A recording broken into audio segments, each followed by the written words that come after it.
আমি এখানে দীর্ঘ 3 বছর ধরে আছি পড়াশোনার জন্য। I must tell you Russell ভাই, আমি ভূত এফএমের অনেক বড় ফ্যান এবং 2014 সাল থেকে শুনে আসছি। সবসময় চেয়েছিলাম যে আপনাকে ঘটনা পাঠাবো, কিন্তু সময়ের অভাবে পাঠাতে পারিনি। লাস্ট উইকে যখন বাবু ভাই সেন্ট জন এবং অনার্স যে এইখানেরও ঘটনা আছে আপনাদের কাছে, তখন ভাবলাম আমার নিজেরও ঘটনা পাঠানো উচিত, তাই আজকে লিখে ফেললাম। যাই হোক, ঘটনাতে আসা যাক। ঘটনাটি ঘটে আমার কাজের এক বন্ধুর সাথে। তার নাম হলো জন। এটা রিয়েল নেম না, ছদ্মনাম। সে নিজে একজন ক্যানাডিয়ান এবং ভূত প্রেত তার কোনো বিশ্বাস নেই। একদিন কাজ শেষে আমরা দুইজন কথা বলছিলাম এবং হঠাৎ ভূতের টপিক উঠল। তখন সে আমার সাথে তার ঘটনাটি শেয়ার করে। সে যেভাবে বলেছে আমি ঠিক সেভাবেই বলার চেষ্টা করছি। আমি কাজ থেকে রাত 10:30 বের হই। গাড়ি করে বাসায় গেলাম। গিয়ে স্নান করে খাওয়া দাওয়া শেষ করে শুয়ে পড়লাম। সবকিছু স্বাভাবিকভাবেই ছিল তখন পর্যন্ত। হঠাৎ ঘুমের মাঝখানে চোখ খুলে আশপাশ দেখছিলাম। আমি কিন্তু তখন শোয়া। যখন অন্ধকারে একটু পরিষ্কার দেখতে পাচ্ছিলাম, তখন খেয়াল করলাম যে আমার পড়ার টেবিলের পাশের চেয়ারে একজন বসা। সে একদম সোজা হয়ে বসেছিল এবং কোনো নড়াচড়া করছিল না, শুধু আমার দিকে চেয়েছিল। ওই অন্ধকারেও আমি খেয়াল করলাম যে তার নীল চোখ, কারণ এমন মনে হচ্ছিল যেন তার চোখ জ্বলে উঠছে।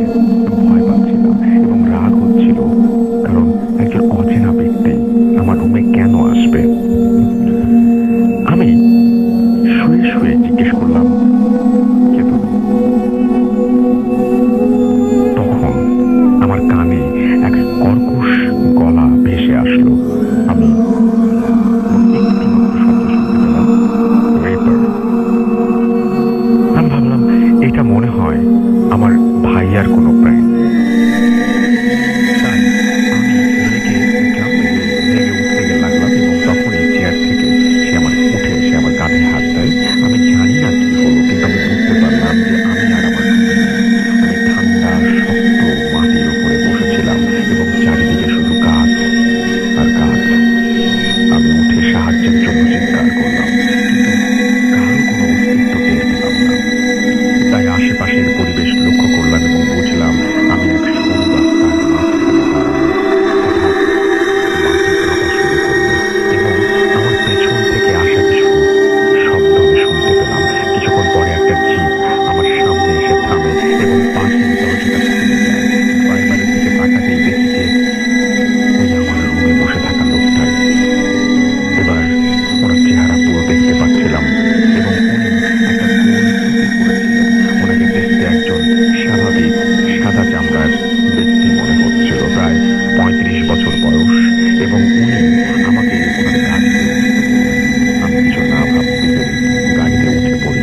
আমি দরজা বন্ধ করে সিট বেল্ট দিয়ে আমার সাইড থেকে টেনে নিয়ে লক করলাম। সাথে সাথে গাড়ি চলা শুরু করলো এবং অনেক স্পিড নিয়ে চলা শুরু করলো। মনে হচ্ছিল 200 কিলোমিটার/আওয়ার এই বেগে গাড়িটি ছুটছে। আমি ওনাকে বললাম গাড়িটি স্লো করতে, কিন্তু কথাই শুনলেন না। তখনই আমি খেয়াল করলাম যে রাস্তার শেষে সমুদ্র, আর ঠিক ওদিকেই আমরা যাচ্ছি। আমি কিছু ভাবতে না পেরে চোখ বন্ধ করলাম, আর কতক্ষণ পরে বুঝলাম যে গাড়ির ইঞ্জিন বন্ধ হয়ে গেছে। চোখ খুলতে দেখি আমরা আর মাটিতে নেই। জানালা দিয়ে নিচে তাকাতেই দেখলাম অনেক মেঘ এবং বুঝলাম আমরা আকাশে। অনেক ঠান্ডা বাতাস বইছিল এবং আমার হাত পা পুরো বরফ হয়ে যাচ্ছিল। তখনই প্রথমবার তিনি মুখ খুললেন। উনি ওনার পরিচয় দিলেন। আমি বললাম, রিপার। উনি মানুষের মৃত্যুর আগে এসে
হয় তাহলে আমার মনে হয় যার ঘটনা তার অবশ্যই এই ঘটনাটি যারা বোঝেন বা যারা জানেন সেরকম সমস্যার লোক যারা আছেন, যারা এই সমস্ত ব্যাপারে বিশেষ জ্ঞান রাখেন, যেমন আমার তো যারা রাখেন তাদের সাথে অবশ্যই এই ব্যাপারটা শেয়ার করা উচিত আমার মনে হয় এবং হেল্প নেওয়া উচিত, কারণ এটা খুব সাধারণ কোনো ঘটনা বলে আমার তো মনে হচ্ছে না।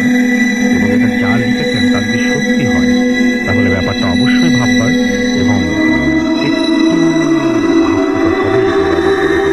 তো আপনাদের কি মনে হয় সেটা জানান এবং আপনারাও ঘটনা লিখে পাঠান। আপনাদের ঘটনা লিখে পাঠানোর জন্য ইমেল অ্যাড্রেস তো বলেই দিয়েছি। আমাদের ইমেল অ্যাড্রেস হচ্ছে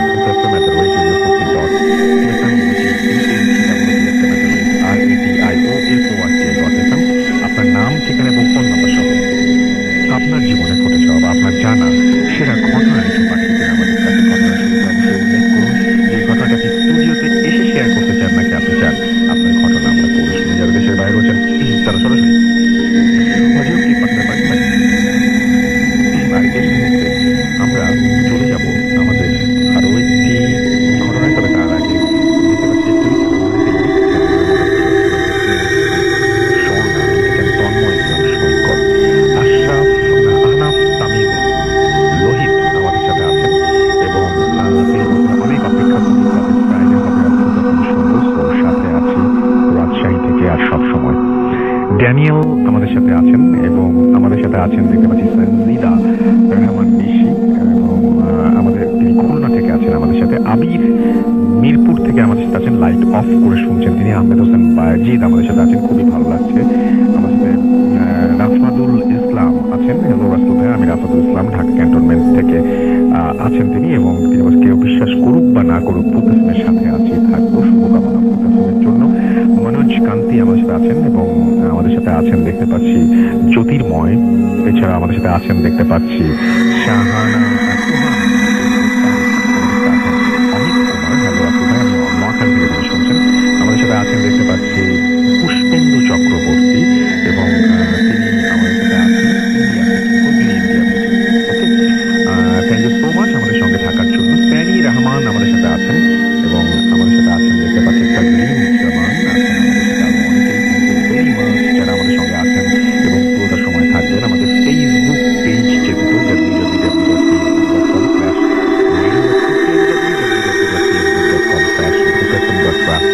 সেই জায়গাগুলোতে অনেকে আছেন এবং আমাদেরকে শুনছেন। আশা করছি পুরোটা সময় আপনাদেরকে আনন্দ দিতে পারবো এবং অবশ্যই আমাদের লাইক দিয়ে কমেন্ট করে শেয়ার করতে ভুলবেন না কোনোভাবেই। এবং আমরা ভূতফিল্মের 9টি বছর পার করে এসেছি শুধুমাত্র আপনাদের ভালোবাসার, আপনাদের পাঠানো ঘটনা দিয়ে এবং সামনে যেতে চাই আরো আপনাদেরকে নিয়ে এবং আশা করছি প্রতিটা মুহূর্তে আপনারা আমাদের সঙ্গে থাকবেন। মোহাম্মদ শাকিল আছেন, নাইম ভাইয়া দেখবেন, মেসবা আমাদের আছেন। প্রথম ঘটনাটা সত্যি অনেক ভাববার বিষয়, যদি সত্যি আছেন কলাওয়া থেকে। আফতাব হোসেন মানিকগঞ্জ থেকে শুনছেন। এমডি শাহিন আলম আমাদের সাথে আছেন সৌদি আরবিয়া থেকে। রাহুল আহমেদ আমাদের সাথে আছেন নরসিংদী থেকে। আমাদের সাথে আছেন এমডি নাইম চট্টগ্রাম থেকে। ইজাদ অবি আমাদের সাথে আছেন। আমাদের সাথে আছেন দেখতে পাচ্ছি বেখিয়ালি স্টেশন এবং তিনি বলছেন যে আমি খুব অসুস্থ, তারপরেও শুনছি রাজশাহী থেকে। থ্যাংক ইউ সো মাচ আমাদের সঙ্গে থাকার জন্য। আমরা আপনার কুইক রিকভারি বা আপনার দ্রুত সুস্থতার জন্য আমরা আশা করছি খুব দ্রুত আপনারা সুস্থ হয়ে উঠবেন আপনি। এবং আমাদের সাথে আছেন দেখতে পাচ্ছি যে রিদিত আরহাম প্রেমা এবং তিনি আছেন জামালপুর থেকে শুনছেন আমাদের সাথে এবং আমাদের সাথে আছেন গল্পের মাঝামাঝি এবং তিনি বগুড়া থেকে শুনছেন। মেহেদি হাসান সোহাগ আমাদের সাথে আছেন সাথীপাড়া থেকে শুনছেন। আমাদের সাথে আছেন আব্দুল সালাম সহ আরো অনেকে। থ্যাংক ইউ ভেরি মাচ যারা আমাদের সঙ্গে আছেন। আমরা চলে যাব আমাদের প্রথম অতিথির কাছে এবং প্রথম অতিথির কাছে যাওয়ার আগে অনেক ইম্পর্টেন্ট তার কাছ থেকে আমি যেটা শুনলাম সেটা আমাকে আমার ভয় শিউরে উঠতে হয়েছে এবং একটা বিষয় তিনি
সদরঘাটের উদ্দেশ্যে যখন যাবো যাত্রাবাড়ি চৌরাস্তার ওইখান থেকে আপনি রিক্সা নেব। রিক্সা আমি বারবার আপনার রিক্সা খুঁজছিলাম, তো রিক্সা স্বাভাবিক ভাড়া ওই সময় যেটা ছিল 30 টাকা 40 টাকা এরকম, কিন্তু ভাড়াটা মানে আমি যতগুলো রিক্সা জিজ্ঞেস করতেছি আমার কাছে ভাড়াটা অস্বাভাবিক লাগছিল। যেমন সাপোজ কেউ 80 টাকা, কেউ 70 টাকা, কেউ 60 টাকা এরকম চাচ্ছিল। আমি এক ধরনের দরকার করতেছি না ভাই, তবে না এই ভাড়া 30 টাকা ভাড়া মানে 40 টাকা না, অনেক বেশি চাচ্ছিল, অনেক বেশি চাচ্ছিল। তো তার মধ্যে একজন রিক্সা বলতো মামা একজন বলতো 40 টাকা নামাই দিতাম।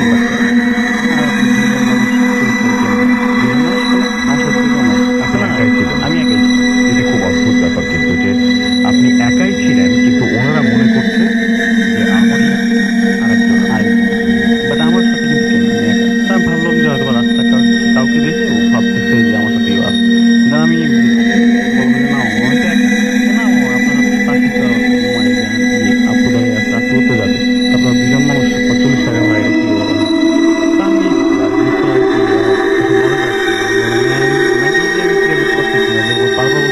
আপু আসতে পাশে, আপু যাবে, আমি ভাবলাম যে ওর হয়তো মেন্টালিটি ঠিক বা আমার হয়তো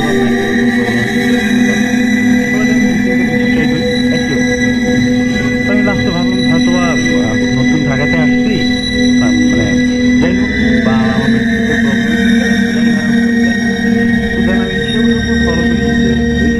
একা উঠলাম মাঝামাঝি আমরা বসি। বাট আমি একটা কর্নার আমার পাশে মানে আমি এক পাশ থেকে আরেক পাশে যেতে পারছি। আমার মানে একটা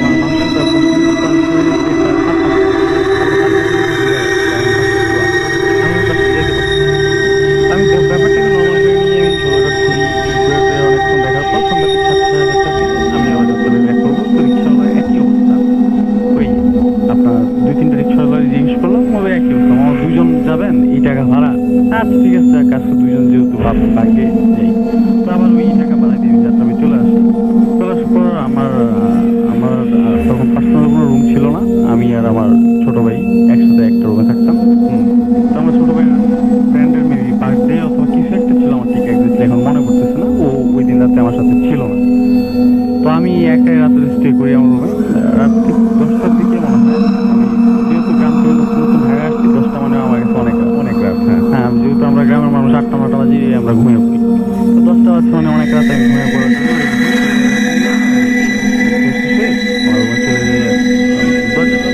যেহেতু একা সিঙ্গেল এই মানুষ ওই জন্য আমি হঠাৎ করে আমি রাত 1:30 দিকে আমার ঘুম ভাঙে আমার মার কান্নার আওয়াজ। আমার মা পাশে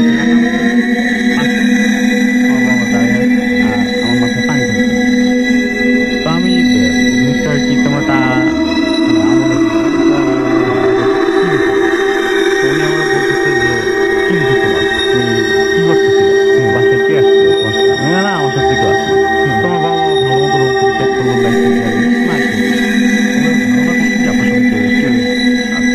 ব্যাপারটা এইরকম যে ওনারা নাকি নিজের চোখে দেখছে অ্যাজ এ হাজব্যান্ড ওয়াইফ যে রিলেশনটা হয়, আমি অ্যাজ এ হাজব্যান্ড সাথে ওই রিলেশনটা করতেছি। আচ্ছা, তো আমি অত কিন্তু ওই সময় আমাকে কিছু বলে না, আমার বললো যে তুমি উঠো যাও, স্নান করো, তারপর তুমি ফ্রেশ হো, তারপর তোমার মাথায় ভালো মতো তেল দিচ্ছি।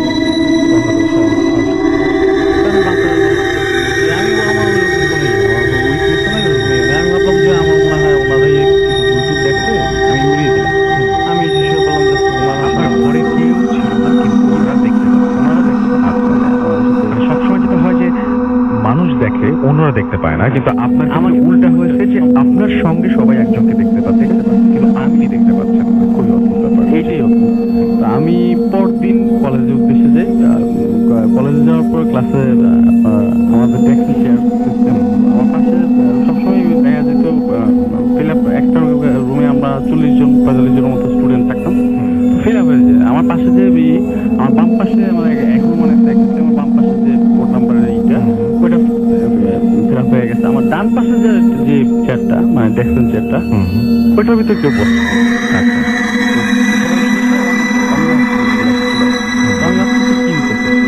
সবাই অন্যান্য দিন তো 2-3 দিন ক্লাস করলাম, সবাই বসে, বাট আমার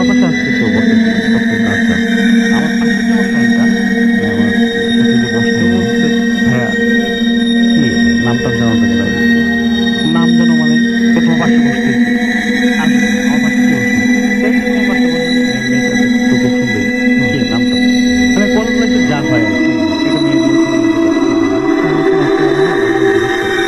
বললাম, ভাই তোমার ভুলে থেকে আমার পাশে কেউ না। তো ভাই মজা নিও না। তোমার কি কাজিন টাজিন বা তোমার কি গার্লফ্রেন্ড? আমি না ভাই আমার কিছুই না। কেউ বলতো স্যার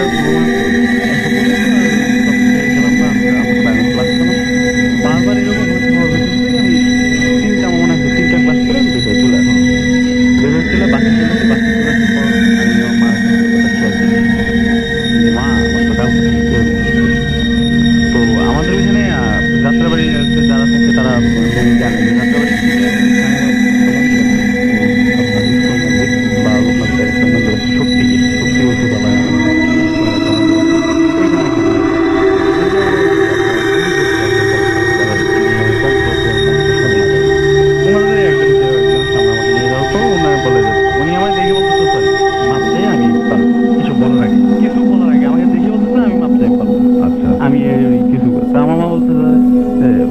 ঠাকুরগুলো ই করে তো সম্বোধন করে তো যে ঠাকুরটা আপনি একটু দেখেন না, আমার মাপ করে দেন। তো আমরা ওইখান থেকে ব্যাক করে চলে আসি। আমার মা খুব টেন্সে পড়ে যায়। তো আমার সিদ্ধান্ত হয়েছে যাক 7-8 দিন মাত্র ঢাকা আসছে, একটা কাজ করি থেকে আসতে হবে তো হয়তো ঢাকায় আসার পর প্রবলেমটা হয়েছে ওরা আমি দেশেই পাঠিয়ে। আচ্ছা। তো আমাকে দেন কি করলো, আবার দেশে পাঠিয়ে দিল। তো দেশে পাঠানোর পর আমি দেশে আসলে ঠিকানাটা বলতেছি না, চাঁদপুরের নিকটস্থ কোন একটা গ্রামে আর কি। আচ্ছা গ্রামটার নামে বলি কিন্তু এটা বলতেছি না, মতলব। আচ্ছা চাঁদপুর গ্রামে ল্যাপটপ বিক্রি করে ওখানে বসে বিক্রি করে বসে হওয়ার পর ক্লাস করা শুরু করি। আচ্ছা। তো আমাদের বাড়ি হলো মতলবে আপনার দোতলা সিস্টেমের। দোতলা হলো আপনার টিনের। আপনার মাঝখানে যে পাটাতো দোতলা যে মাঝখানে পাটাতো ওটা ছাদের উপরে বসে আর উপর হলো চাপ। আমি দোতলায় থাকতাম, আমি ছিল আমার নানা নানি। আমার নানা নানি একমাত্র মেয়ে আমার মা, তো আর বাসায় কেউ না, আমরা 3 জন।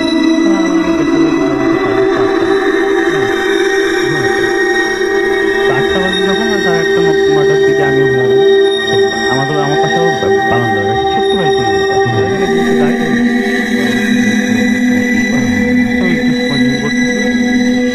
এই ফার্স্ট টাইম ফিল করি যে আমার পাশে। এবার আপনি ফিল, এবার আমি ফিল করছি, আমি ফিল করতেছি আমার পাশে একজন দাঁড়ানো। মানে অতটা ওইভাবে আমি একটা কথা বলি আসলে ভাই ঘটনার মধ্যে অনেক রাত থেকে রাত 12টা 1টা বাজে ফান করার জন্য পানে অনেক ধরনের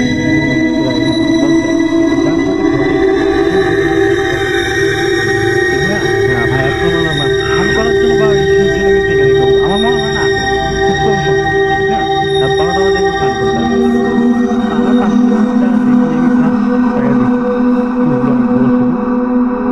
মোটামুটি দেখতে প্রথম আপনি আমি যাকে সবাই বলতো যাবো। আমি দেখে টোটালি ব্ল্যাঙ্ক। হঠাৎ মানে এটা আমার ইসের মতো আসলো। তারপরে ভাবলাম যে হয়তো গ্রামে কেউ আসছে। তো আমি ওর দিকে তাকাই, অপূর্ব সুন্দর, অনেক সুন্দর কিউট একটা মেয়ে। আমি বলবো না যে আপনার স্যান্ট আসে গায়ে থেকে ইয়ে আসে, আতরের গন্ধ আসে, একদম নর্মাল, একদম আপনি যা বলবেন। তো ও আমাকে বলতেছে ঢাকা থেকে চলে আসলা, কাজটা কি ঠিক করলা? এখন তারও প্রবলেম বেশি।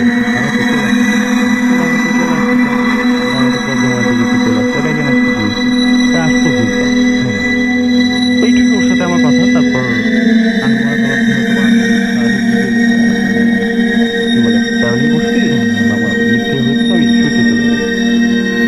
ওদের থেকে আমার লাইফে টানা একটা বছর সে আমার সাথে ছিল, আমার অনেক হেল্প করছে।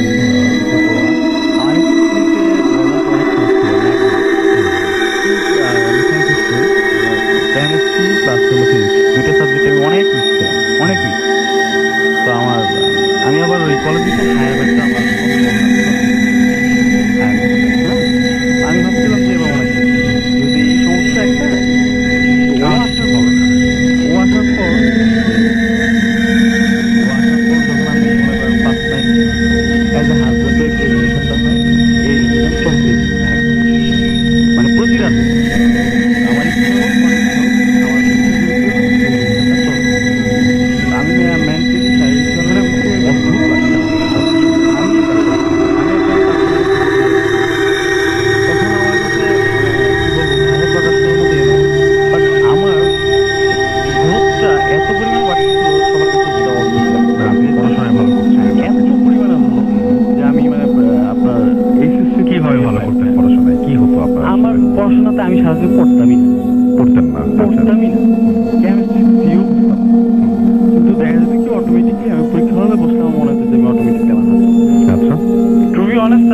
মানুষ কিভাবে নিবে জানি না, আমি নিজে একজন সায়েন্স স্টুডেন্ট, আমার এগুলো বিলিভ করার কথা না, কিন্তু তারপর আমি বলতেছি। আরে এখানে মনে হয় একজন গেস্ট আছে, ডাক্তার আলী, আমি ওনার স্টোরিও শুনি, তো ওনারও তো ডাক্তার, তো ওনাদেরও তো আমি বলতেছি যে তারপর আমার সাথে যদি কেউ চ্যালেঞ্জ করে আমি চ্যালেঞ্জ নিতে পারবো, এখানে বসে আমার সাথে চ্যালেঞ্জ দিবে, আমি দেখিয়ে দেবো যে ও আমার সাথে আছে। আপনি সেটাই আমাকে বলেছিলেন এবং আমি কাজ করি যে মানে আমাকে যদি কেউ বলে তাহলে আপনি তাকে পাশে বসিয়ে আপনাকে দেখান। এখন যেমন বললাম আপনি দিতে পারেন, তো আমার রেজাল্ট যখন তো সবাই তো পুরো রেজাল্ট তো ভালো করতেছে, আমি তো মাও তার শেষের থেকে তখন তো চিঠির যুগ, মোবাইল ফোন তাই মনে করেন এখান থেকে প্রায় 5-7 কিলোমিটার হাইটা বাজারে গিয়ে তারপর ফোনে তাও জোরে জোরে কথা বলতে হতো। তো এই অবস্থা দেখার পর আমার শরীরের ওয়েট তারপর অনেক ঠিক হয়ে যায়। তো ঠিক হয়ে যাওয়ার পর আমাদের ওইখানে দুর্গাপূজার সময় আপনারা ভালো মতো জানেন, আমাদের তো সবাই বাড়িতে যায়। বাড়িতে যাওয়ার পর আমার মা বাবা বলতেছে, আমার দাদুর মানে আমরা যাকে নানা বলি আর কি, আমরা দাদু বলি, আমার অবস্থা খুব খারাপ, কিন্তু দেখছিল কিসের অবস্থা খারাপ, রেজাল্টটা তো ভালো করছে, তারা হয়তো বা পরীক্ষার চাপে শরীরের অবস্থা ঠিক আছে মনে ঠিক হয়েছে। তো না, ওর একটা সমস্যার কারণে ওনাকে পাঠিয়ে দিচ্ছি, তোমার আমি বলি, তখন আমার মা হয়তো ওনাকে হালকা দুর্গাপূজা শেষ হওয়ার ঠিক আগের দিন, যেদিন প্রথমে আমরা ওই দিন ডুবিয়ে দিই, এর ঠিক আগের দিন আমার এক ফুফু আর কি, মানে যারা পিসি বলি আগরতলা থাকে, উনি আমাদের বাড়িতে আসে, এসে আমার দেখে বলে যে আমার মারে বলতেছে যদি ওর সাথে তো প্রবলেম আছে, আমরা তো এটা জানি কিন্তু কোনোভাবে তো সলভ করতে পারবো। তো বলতেছে ঠিক আছে তাহলে ওর কালকে রাতে আমার সাথে একটু থাকতে দাও। আচ্ছা ঠিক আছে। পরের দিন রাতের বেলা সব শেষ, ওনার সাথে মা ছেলে থাকতেই পারে, তো উনি আমার সাথে আমার রুমে স্টে করলো। স্টে করার পর উনি একটা রিচুয়াল করলো, ত্রিকোণমিতির মতো একটা দাগ আঁকলো, একে এক পাশে আমাকে বসাইলো, আরেক পাশে উনি বসলো, মাঝখানে সরষের তেল কি আরো কিছু মানে রিচুয়াল যেগুলোতে থাকে আর কি, বিভিন্ন ধরনের জিনিসপত্র রাখছে, সরষের তেল আসলো না, কোনো রেজাল্ট আসলো না। তো কিন্তু উনি দেখছে যে আমার পাশে এমন করলে কি করে, আমি ওই কথাগুলা পরবর্তীতে লাস্টে যখন কনভারসেশন শেষের দিকে তখন বলতে যে তুমি চলে যাও ওর জীবন থেকে, আমার বংশের একটা প্রতীক, আমাদের বংশের সবার বড়, ওরে তুমি মাফ করে দাও, ওর সাথে তো যা করা করছে যাতে ও জানার কিন্তু আমরা একটা জান দিই,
আল্লাহর আকলের সাথে মানে খারাপ, তেমন খারাপ কিছু করতে পারবো না, তবে ওরে একেবারে তাড়ানো সম্ভব না। তখন আমার রুম থেকে বের করে দিয়ে আমার বাবা একটু বুদ্ধি দিল কি, যাক ছেলে যাই হয়েছে বয়স হয়তো বা এখন একটু কম, তারপর ওর একটা কাজ করে না একটু বিয়ে করে দেবে।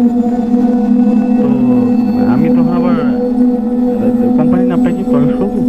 না, দরকার নেই। আমি আচ্ছা যে কোনো একটা প্রাইভেট কোম্পানিতে একটা জব নেই, মার্কেটিং সেলসে, মার্কেটিং রিপ্রেজেন্টেটিভ, দোকানে দোকানে গিয়ে প্রোডাক্ট বিক্রি করা। এই একটা নর্মাল একটা মোটামুটি একটা ভালো কোম্পানি, নর্মাল হইতো। ওই জয়েন করি, জয়েন করার পর দেখার পর সবগুলোই বিয়ে হয় হয় হয় লাস্টের দিকে শেষ পর্যন্ত কি তখন আমার কি করলো আমার বাবা আর মা একটা, ওনাদের কি প্ল্যান আমি এখন পর্যন্ত জানি না, আমার বিয়ের দিন রাত 8টা পর্যন্ত আমি জানি না আমার বিয়ে। আমাদের বিয়ে কিন্তু সাধারণত রাত 12টা রাতে হয়। তো যখন রাত 8টা 9টা পর্যন্ত আমি জানি না আমার বিয়ে। যখন 8:30 9টা বাজে আমার কিছু দেখবেন, আমার কিন্তু কোনো ফ্রেন্ডই নেই। আমার এরকম বছর আমার কিন্তু কোনো ফ্রেন্ড নাই, ঠিক আছে? অস্বাভাবিক আমার কিন্তু কোনো ফ্রেন্ড আমার লোক আসতে আসার পর আমার যখন সাজে তখন আমি বুঝছি আমার বিয়ে হওয়ার পর 1 মাস পরে আমি আর কি সুন্দরভাবে যোগ করতাম, বাস যাতাম, খাওয়া দাওয়া করতাম,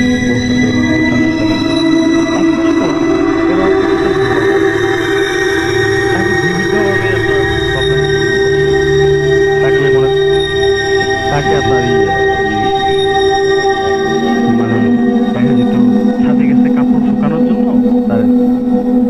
তারে ইয়ে করতেছে, ধাক্কা মারতেছে। তারপর মনে করেন এই আপনার ধাক্কা মারতেছে, তারপর আপনার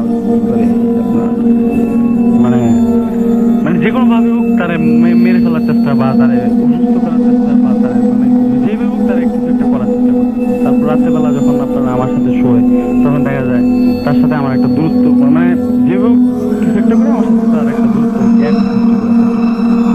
তখন আমার মা আমার ওয়াইফে পরামর্শ দিল কি যে একটা কাজ করো, তাহলে তুমি বেবি কনসেপ্ট করার চেষ্টা করো। বেবি কনসেপ্ট করলে হয়তো ওই প্রবলেমটা থেকে তখন আমার ওয়াইফ তখন সালটা আনুমানিক আপনার 2010-11 এরকম, 2010-11, হ্যাঁ 11 তখন আমি ওই কোম্পানির সাথে বর্তমানে যে আমরা বলো ওই কোম্পানিতে জয়েন করার পর আপনার আমার বেবি ওয়াইফ আপনার টানা ট্রাই করা শুরু করলো। তো আমার 50 বছর বেবি, বাট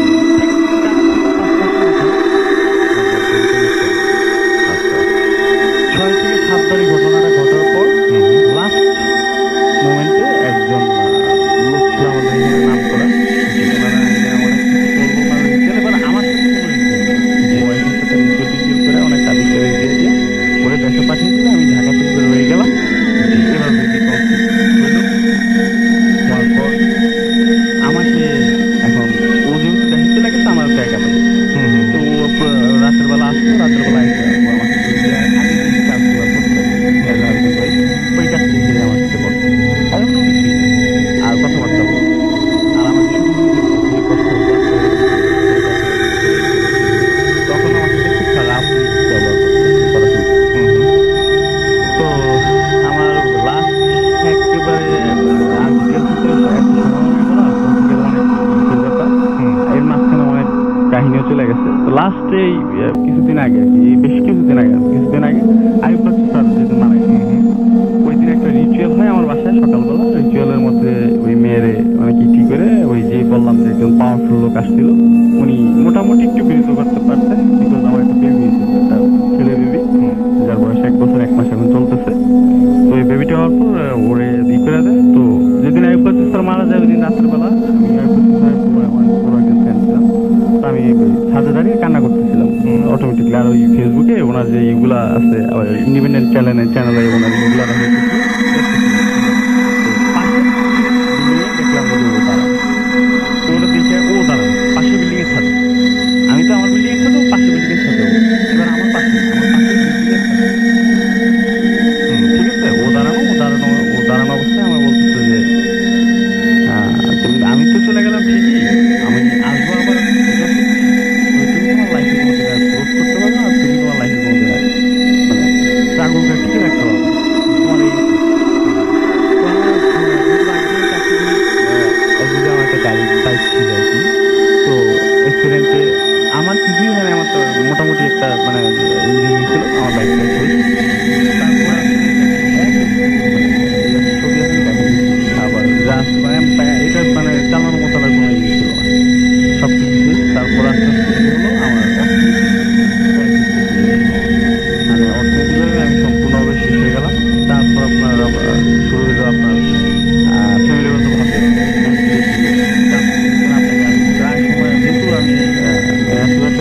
দেশে চলে গেছে, আমি এমন দেশের মোটামুটি একটা স্বনামধন্য কোম্পানি বর্তমানে যেটাতে আসছি, নামটা প্রকাশ করতেছি না, যেটাকে মাইনে পাই। কিন্তু দেখা যায় কি এমন একটা সময় আমি আর যে আমার বাচ্চাদের একটা ল্যাপটপ বা একটা ফেলা কিনে খাওয়াবো, ওই টাকা আমার পকেটে থাকে না।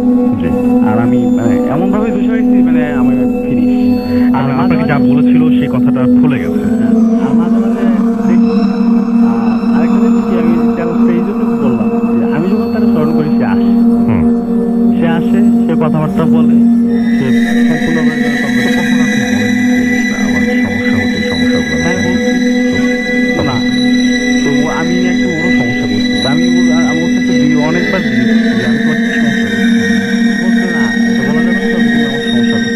আর তুমি যদি আমার ছেড়ে দিতে, তাহলে যখন আমি যে প্রথম অবস্থায় তোমার পিসি যখন গেছিল তখন ছেড়ে এখন কেন?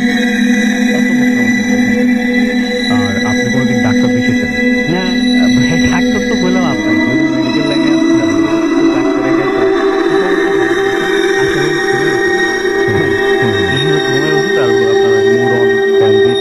নামগুলো বলে দিলাম, নাম বলতে হবে না। এই যে মেডিসিন আর আপনার ইটা করতে যোগ ব্যায়াম ওই করে আমি বিশ্বাস করতে আর ঘুরতে ফিরতে লাভ হয় কোনো লাভ নেই। এবং আমার সবচেয়ে অবাক লেগেছে যে আপনি যদি নিজে দেখতেন তাহলে হ্যালুসিনেশন বলতাম, আমি জানি না, আমি আসতে পারি না। কিন্তু আপনি যেটা বলছেন যে আপনি এখন ডাকলে আপনার পাশে চলে আসবে এবং আপনার পাশে খালি চেয়ারে বসবে, যে লাইট অফ করতে হবে এবং যে কেউ নাকি সেটা দেখতে পারবে, সেটা তো খুবই যে আপনি যাকে যে কাউকে চ্যালেঞ্জ করছেন। হ্যাঁ, শুধু জাস্ট আপনার আমার একটু গোসল করতে হবে, আর একটা জিনিস আপনি এই পাশে কথা না বলেন, মানে যিনি দেখবেন তার সাথে কথা বলবেন 100% যদি কথা না বলেন এবং যিনি দেখবেন তার কোনো ক্ষতি হবে না, কোনো সে কারো কোনো ক্ষতি করবে না, শুধু আপনার, শুধু দেখতেই পারে, যে কেউ চাইলে দেখতে পারে। Thank you so much. আপনার ঘটনা যে আপনার কিছু বলেন নাই এখন আপাতত। শুধু দোয়া করবেন একটু জি, অবশ্যই। আপনি বলছিলেন যে আপনার চাকরির জন্য, আপনার স্বাভাবিক জীবনযাপনে ব্যাহত হচ্ছে এই ঘটনার কারণে, এবং আপনি ঠিক মানে ভালো করতে পারছেন না লাইফ, এবং আপনার অনেক ভালো করা উচিত ছিল। আপনি একজন ভালো স্টুডেন্ট, আপনি একটা ভালো কোম্পানিতে চাকরি করছেন, তারপরে আপনার যে গ্রোথটা হওয়া দরকার এবং লাইফে যে জায়গায় যাওয়ার কথা, আপনার সব সুযোগ থাকা সত্ত্বেও সেটা আপনার হচ্ছে না, এবং আপনি যে টাকা স্যালারি পাচ্ছেন সেই টাকা থেকেও আপনি কোনো কিছু সঞ্চয় করতে পারছেন না, এবং আপনার সংসারই চলছে না। সেটাই খুবই দুঃখজনক ঘটনা, এবং আমরা সবাই দোয়া করি যে আপনি যেন খুব দ্রুত এখান থেকে বেরিয়ে আসতে পারেন, সেই প্রার্থনাই করবো এবং আপনার মঙ্গল কামনা করছি। আশা করছি যে আপনারাও ঠিক একইভাবে আমার মতোই আপনারা তার মঙ্গল কামনা করবেন। এখন যেটা করবো সেটা হচ্ছে, আমরা যেটা করবো সেটা হচ্ছে আপনাদের একটা গুড নিউজ আরো একবার দিতে চাই। সেটা হচ্ছে যে অ্যানিভার্সারির কথাটা শুনলেই আমাদের খুব আনন্দ লাগে, এবং অ্যানিভার্সারি মানে আমাদের চারপাশে অনেক উৎসব, অনেক কিছুর কথা মনে হয়। আর সেটা যদি হয় 5 বছরের মানে 6th অ্যানিভার্সারি, তাহলে কোনো কথাই নেই। আমি বলছি দারাজের কথা, দারাজের 6th anniversary campaign 6 September Daraz পা দেবে 5 বছরে। আর সেই উপলক্ষে দারাজ ভূত এফএম লিসেনারদের জন্য একটা গিফট নিয়ে আসছে। আর সেটা ভাউচার আমি বলবো, এবং ভাউচার কোডটি হচ্ছে ভূত 500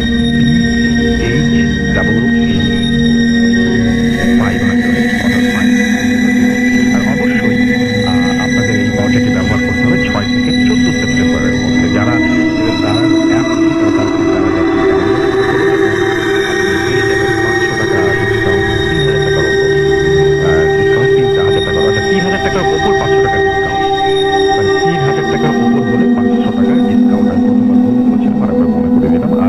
আপনারা যারা ভূত এফএমকে অনেক বেশি ভালোবাসেন, বা যারা আপনারা আছেন ভূত এফএমের সাথে, এখন দেরি না করে তারা অ্যাপটি ডাউনলোড করে ফেলুন, এবং ডিসকাউন্ট ভাউচারটির কোডটি হলো ভূত 500।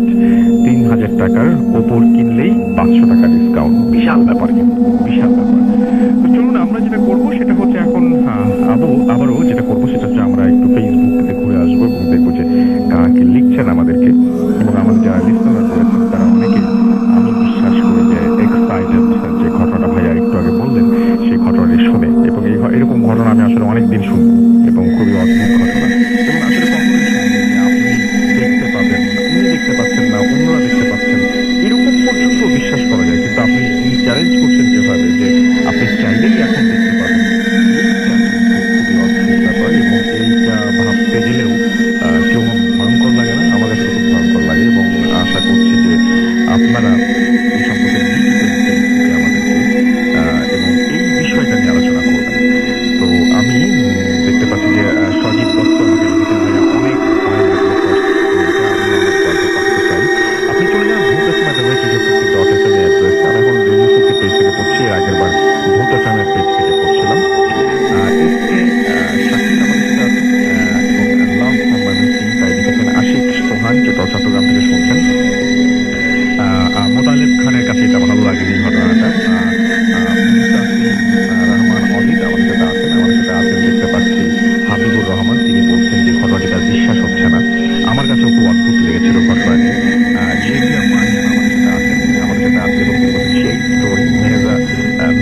সাথে আছেন সিয়াম শেখ, আছেন শারহান সাদ,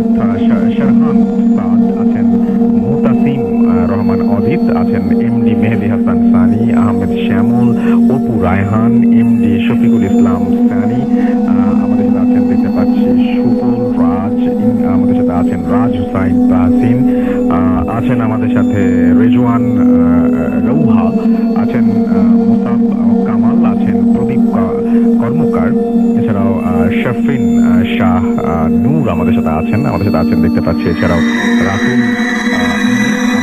আতিকুল ইসলাম, আছেন বিশাল বৈরাগী রাজবীর, আমাদের সাথে আছেন তানভীর রুবি, আছেন আমাদের সাথে নাসির আহমেদ, আমাদের সাথে আছেন দেখতে পাচ্ছি মোমেন এবং মাসুম খান তালহা সহ আরো অনেক।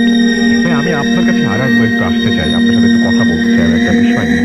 সেটা হচ্ছে যে আপনি যে ঘটনাটি বললেন এবং এই ঘটনাটি আপনি কখনো যাকে দেখতে পান তার মাধ্যমে অন্য কারো হেল্প বা আপনাকে আগাম কোনো খবর বলে দেওয়া বা এরকম কোনো হেল্প কখনো করেছে? এই ধরনের কোনো হেল্প কখনো সে করেনি এবং আপনি কারো এটা আপনার কোনো অন্য ধরনের কোনো উপকার পরস্পর ছাড়া উপকার করতে পারেন না, এইভাবে মনে হয়। আচ্ছা, এটাই আমার জানা ছিল। Thank you very much. আমরা চলে যাব আমাদের পরবর্তী অতিথির কাছে। আপনার যে দ্বিতীয় ঘটনাটি আমাদের বলছিলেন সেই ঘটনাটি আমরা শুরু করতে আগে আপনার নাম বলবেন এবং আপনি কোথা থেকে এসেছেন সেটা বলবেন, তারপর আপনার ঘটনা। আসসালামু আলাইকুম।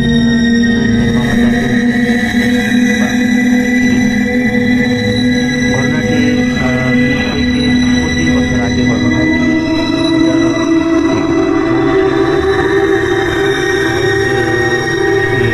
জেলার গফরগাঁও থানার ঘটনা। আর ঘটনাটা দুইটা জায়গায় কেন্দ্র করে। প্রথম ঘটনাটা যেটা বলছি, আরেকটা হলো কিশোরগঞ্জের হোসেনপুর থানার ঘটনা। সেখানে এক মৌলানা সাহেব ছিল, নাম বলবো না, সবাই চিনবে একটা। আর ময়মনসিংহে একটা হুজুর ছিল, মানে তাদের দুজনের মধ্যে বন্ধুত্বের মতো খাতির ছিল, বন্ধুদের মতো। তো আমি ঘটনাটি শুনেছি আমার এক মামার কাছ থেকে, সে আমায় বলেছে ঘটনাটি। একদিন এশারের আজান দিয়েছে, এখন হুজুর নামাজ পড়বে, নামাজ পড়ে এখন খাদেমের কাছে বলেছে যে অজু করার পানি দিতে, সে পানি দিয়েছে। অপরদিকে হুজুরের স্ত্রী আবার পিঠা বানাচ্ছিল, ওই তার যে বন্ধু আছে ময়মনসিংহের তার কাছে পিঠা পাঠাবে রাতে। এখন পিঠা বানানো শেষ, সেই পিঠাগুলো রেখে বলছে যে যাও এই পিঠাগুলো তুমি তার কাছে দিয়ে আসো। এখন সে এসে হুজুর তো অজু করতে বসবে, এখন অজু করা শুরু করে বলছে যে সে তো পিঠা পাঠাতে বললো। এখন রাত তো অনেক হয়ে গেছে, কারণ গ্রাম অঞ্চল আরো 20 থেকে 25 বছর আগে ঘটনা এটা, তখন তো গ্রাম অঞ্চল আরো শুনশান ছিল। তো হুজুর বলছে হ্যাঁ এটা অবশ্য ঠিক, রাত হয়ে গেছে, আচ্ছা ঠিক আছে তুমি তাহলে এক কাজ করো। সেই কথা বলে দেখাচ্ছে যে ওই যে দেখো একটা লাইট দেখতে পাচ্ছ, তারপরে তুমি ওই লাইট বরাবর যাবে, অন্য দিকে তাকাবে না, লাইট বরাবর যাবে। বললো আচ্ছা ঠিক আছে। এখন হুজুর বলেছে শুনতে বাধ্য, তা নাহলে ব্যস্ত হবে। সে কি করলো, লাইট বরাবর ওই লাইটের দিকে তাকিয়ে যাচ্ছে। হঠাৎ সে জানে না কতক্ষণ হয়েছে, গিয়ে দেখে ওই যে ময়মনসিংহের গফরগাঁয়ে যেখানে আরেক হুজুর কাছে পাঠানোর কথা ছিল, সেই হুজুর উঁচু করা শুরু করে হাতে কবজি বসে চমকে গেল, এসে চমকে গেল, কিছু বলছে না। কারণ যদি আবার পরীক্ষা করে যে রেগে যায়, বললো যে হুজুর আপনার জন্য পিঠা পাঠিয়েছে। পরে বললো আচ্ছা ঠিক আছে এখানে রাখো। পরে বললো আপনি কি আমি এখান থেকে যাবো নাকি চলে যাবো? পরে বললো না থাকার দরকার নেই, চলে যাবো। পরে বললো যে রাত হয়ে গেছে অনেক এখন, কারণ অনেকটা কিন্তু পথ, একটা দুইটা না, অনেকটা পথ, তার মধ্যে রাত। পরে হুজুরও ওই আগের মতোই বা হাত দিয়ে তার ঘাড়ে আলতো করে ধরলো, ধরে বলছিল ওই যে দেখো লাইটটা, সে যা বলেছিল। পরে বলছে ওই লাইট বরাবর যাবে। সে আগের মতোই পুনরায় লাইট বরাবর যাচ্ছে, গিয়ে দেখছে হুজুর এখন উজুই করছে। ওইখানে চমকে গেল, বললো যে হুজুর, সেও লাইট দেখালো আপনিও। পরে বললো যা দেখেছো চুপ থাকো, এইসব বলার দরকার নেই। কিন্তু হুজুরের কথা সে সকালে উঠে সবাইকে বলা বলি করছে যে এই হুজুর লাইট দেখায়, ওই হুজুর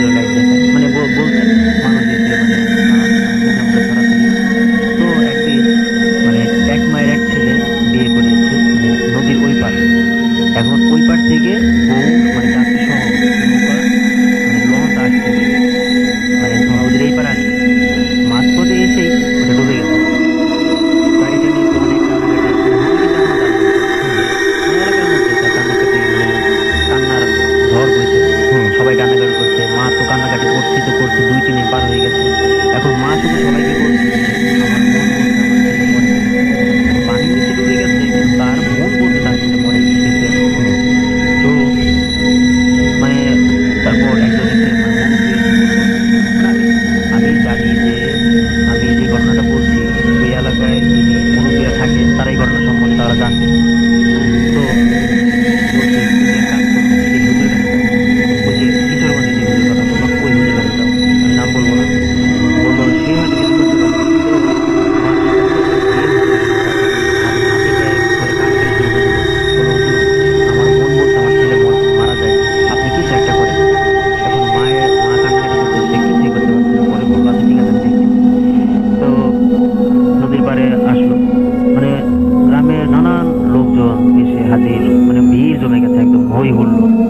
পরে বলছে যে একটা কাগজে কি যেন আরবি লিখলো, লিখে বলছে যে কার সাহস আছে যে এই নদীতে ঝাঁপ দিবে এই কাগজটা নিয়ে, কিছু হবে না, তার কিছু হবে না, সে জীবিত ফিরে আসবে, হয়তো মানে একটু আধমরা হবে বা এমনি একটু অসুস্থ হবে, তাছাড়া তার কোনো ক্ষতি হবে না, সে জীবিত অবস্থায় ফিরে আসবে। কেউ রাজি হচ্ছে না, কেউ না। পরে হঠাৎ একটা মানে ছেলে, মানে মোটা কালো করে, মানে একটু লম্বা করে, সে বলছে আমি যাবো। মা হাত ধরে বলছে না বাবা যেতে হবে না। পরে বলছে দেখো তুমিও মা, সেও মা, আর হুজুর যেহেতু বললো যে আমি ফিরেই আসবো, আমি তো এখানে থাকবো না, কারণ আমার জন্য যদি কারো উপকার হয় তাহলে আমি যাই, সমস্যা নেই। পরে গেল, মা তো কান্নাকাটি করছে। পরে বলছে শোনো, কাগজটা তুমি হাতে নাও, যখনই নদীর এখানে একটা মানে পাক সৃষ্টি হবে তুমি এখানে লাফ দিবে, লাফ দিবে, নিচে যাওয়ার পর দেখবে বড় একটা সিংহাসনের মধ্যে একজন বসে থাকবে, তুমি তার কাছে গিয়ে সালাম দিবে, সালাম দিয়ে শুধু আমার এই কাগজটা তার হাতে দিবে, আর কিছু করতে হবে না। তখন সে যা বলবে আমাকে মানে জানাবে। পরে বললাম ঠিক আছে।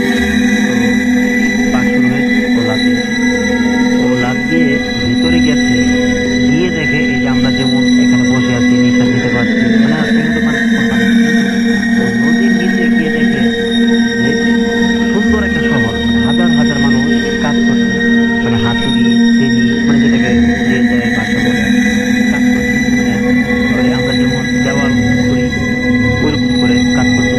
এখন ও খুঁজছে যে ওই বড় সিংহাসনে সেই লোকটাই হাঁটতে দেখে অনেকটা দূর বসে আছে, তার কাছে গিয়েছে, মানে সে বলবে মানে কাগজটা দিবে সেটা বলার আগে তাকে দূর থেকে বলছে এখানে এসেছিস কেন, লাভ নেই, যারা গেছে তারা ফিরবে না, চলে যা। পরে সালাম দিল, দিয়ে কাগজটা হাতে দিয়ে বললো যে আমাকে হুজুর পাঠিয়েছে। তো সে কাগজটা খুললো, খোলার পরে মানে আশ্চর্যের সহিত মানে বলছে যে ইস, সে একটা আল্লাহওয়ালা লোক, কেন এমন করে। পরে এই কথা বলে বললো আচ্ছা ঠিক আছে তুই যা, তুই যা, যেখানে ডুবেছে সেখানেই ভেসে উঠবে, এইটা বলে দিল। তো উপরে আবার হুজুর কি করলো, কয়েকটা মাঝিকে বললো যে তোমরা নৌকা নিয়ে এই জায়গায় ঘোরাঘুরি করো, মানে এইখানেই থাকবে, ও ভেসে ওঠার সাথে সাথে ওকে খপ করে ধরে ফেলছে। অজ্ঞান অবস্থায় ও ভেসে উঠেছে, অন্য ওকে ধরে উপরে এনেছে, আনার পর হাতে পায়ে তেল মালিশ করছে, করার পর মানে ও চোখ খুলেছে, চোখ খোলার পর হুজুর বলছে তুমি ঠিক আছো? পরে বলছে হ্যাঁ হুজুর আমি ঠিক আছি, আমি আপনাকে চিনতে পেরেছি।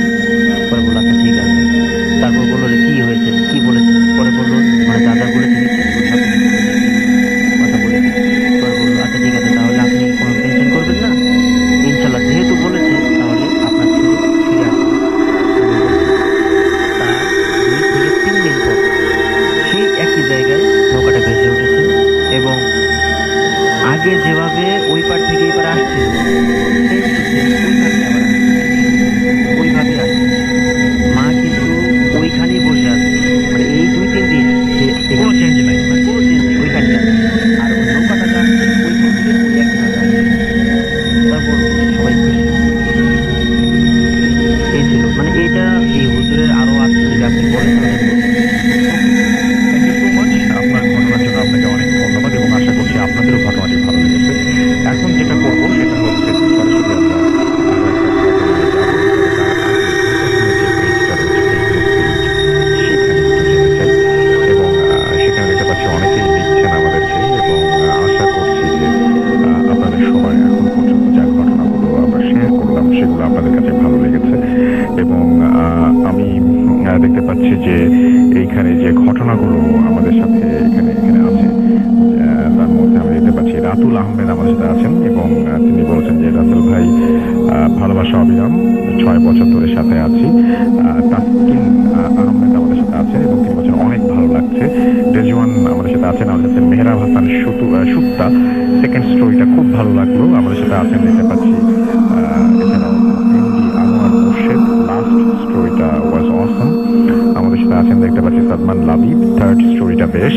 আমিন আমাদের সাথে আছেন এবং আমাদের সাথে আছেন খান হৃদয়। এছাড়াও আমাদের সাথে আছেন দেখতে পাচ্ছি আজকে হাসিব, নাহিদ আহমেদ আমাদের সাথে আছেন, আমাদের সাথে আছেন দেখতে পাচ্ছি আরোহী জান্নাত। এছাড়াও আদিত্য রয় আমাদের সাথে আছেন, আদনান ফারাবি আমাদের সাথে আছেন, আমাদের সাথে আছেন দেখতে পাচ্ছি এমডি মারুফ আহমেদ নিভাত, আমাদের সাথে আছেন শাহরিয়ার কিসান, আমাদের সাথে আছেন আরজে রাহিদ, সাদমান লাবিব আমাদের সাথে আছেন, হৃদয় আমাদের সাথে আছেন, আমাদের সাথে আছেন নীল আকাশ,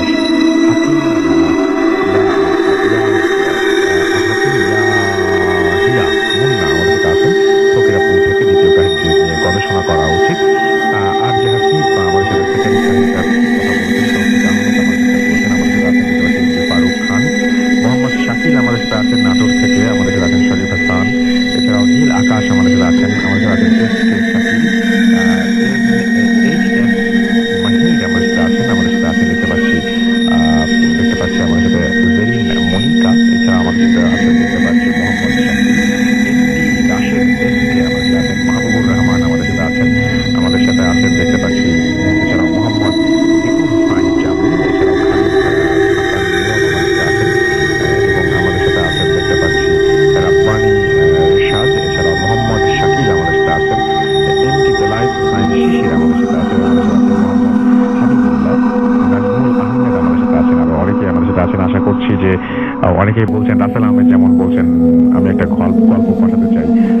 আমি যেটা বলবো সেটা হচ্ছে আপনি যদি ঘটনা পাঠাতে চান তাহলে আমাদের ইমেল অ্যাড্রেসটা একটু মনে রাখতে হবে। আমাদের ইমেল অ্যাড্রেস হচ্ছে bhutfm@radiofutki.fm, which is bhutfm@radioforti.fm। আপনার নাম, ঠিকানা এবং ফোন নাম্বার সহ আপনার জীবনে ঘটে যাওয়া বা আপনার জানা সেরা ঘটনা লিখে পাঠিয়ে দিন আমাদের কাছে। ঘটনা শুরুতে অবশ্যই উল্লেখ করুন ঘটনাটি আপনি স্টুডিওতে এসে শেয়ার করতে চান নাকি আপনি চান আপনার ঘটনা আমরা পড়ে শোনাই।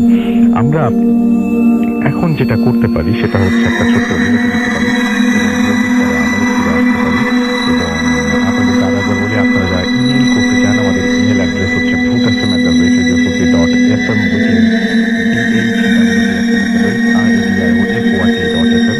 আপনার নাম, ঠিকানা এবং ফোন নাম্বার সহ আপনার জীবনে ঘটে যাওয়া বা আপনার জানা সেরা ঘটনা লিখে পাঠিয়ে দিন আমাদের কাছে। ঘটনা শুরুতে অবশ্যই উল্লেখ করুন যে ঘটনাটা আপনি স্টুডিওতে এসে শেয়ার করতে চান নাকি আপনি চান আপনার ঘটনা আমরা পড়ে শোনাই। যারা দেশের বাইরে রয়েছেন তারা সবসময় অডিও ক্লিক করতে পারেন বা লিখেও থাকতে পারেন এবং আমাদের যারা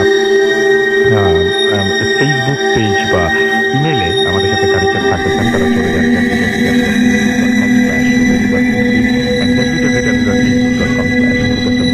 এই দুটো অ্যাড্রেসে এবং আশা করছি যে এই দুটো অ্যাড্রেসে আপনি আমাদের আপনারা কমেন্ট করবেন এবং জানাবেন যে কেমন লাগছে আপনার কাছে এবং আমরা আশা করবো যে আপনাদের ভালো লাগছে। এবং আপনি লিখতে পারেন আপনার যেটা ভালো লাগছে, খারাপ লাগছে, সবকিছু কথা আমার আপনাদের কারণ আপনাদের জন্য দেখে যাচ্ছি চমৎকার ঘটনা এটা অডিও এবং আশা করছি যে অডিও ক্লিপটা আপনাদের অনেক ভালো লাগবে। স্টেটিং করে যে ফুটতে রাখতাম ডিউ ফুটতে, তবে তার আগে ভাই আপনার কাছে আমি আরেকটা জিনিস জানতে চাই, আমি ভুলে যাবো। সেটা হচ্ছে আপনাকে যদি আমি এটা জিজ্ঞেস করি যে আপনি এই যে যার কথা বললেন তার সাথে আপনার কোনো ছবি আছে? কোনো ছবি নেই, কখনো তোলার চেষ্টা করেছেন? না। যদি কখনো তুলতে পারেন তাহলে অবশ্যই আমাদেরকে পাঠাবেন, আমরা সবাইকে দেখাতে চাই। ওকে, থ্যাংক ইউ সো মাচ।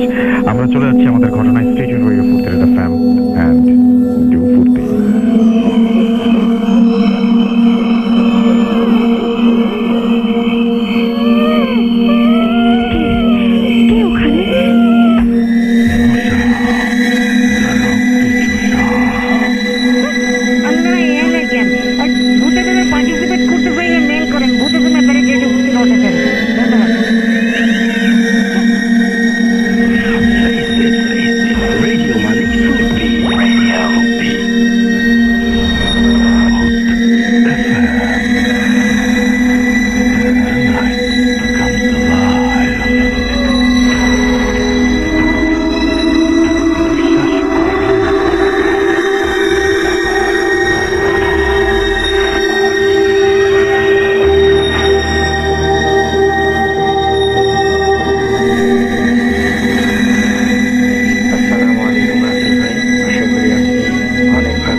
আমাদেরকে ইনভাইট করে, যেহেতু চাঁপাইনবাবগঞ্জ আমের জেলা, তো আমাদেরকে আম খাওয়ার জন্য আর কি ইনভাইট করে ফ্যামিলি সহ। তো আমি, আমার ওয়াইফ, আমার বাচ্চা সহ আমরা মানে ট্রেন যোগে ঈশ্বরদী থেকে তারপরে রহনপুরে যাই আর কি। তো রহনপুরে আসলে আমি বুঝতে পারিনি যে আসলে আমাদের এই বেড়ানোটা এতটা ভয়ঙ্কর একটা এক্সপিরিয়েন্স হবে বেড়ানোর মধ্য দিয়ে। সত্যি কথা কখনই কল্পনাও করিনি। এর আগেও আমি রহনপুরে গিয়েছিলাম, বাট ওই ভালো লাগা থেকে আবার যাওয়া, কিন্তু এইবারের যে বেড়ানোটা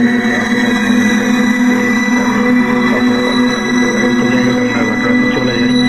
তো আমি বলে রাখি, আমার ভাইয়া যে ফ্ল্যাটে থাকতো, যে বাসাটা থাকতো, বাসাটা হচ্ছে 5 তলা একটা বাসা, তার 4th ফ্লোরে থাকতো ভাইয়া। তো ভাইয়াদের কর্নারে হচ্ছে একটি গেস্ট রুম, যেখানে হচ্ছে যারা গেস্ট যেত তাদেরকে থাকার ব্যবস্থা করা হতো। যাই হোক, প্রথম দিনে রহনপুরটা পুরো আবার ঘুরলাম আমার ছোট একটি ভাইকে নিয়ে।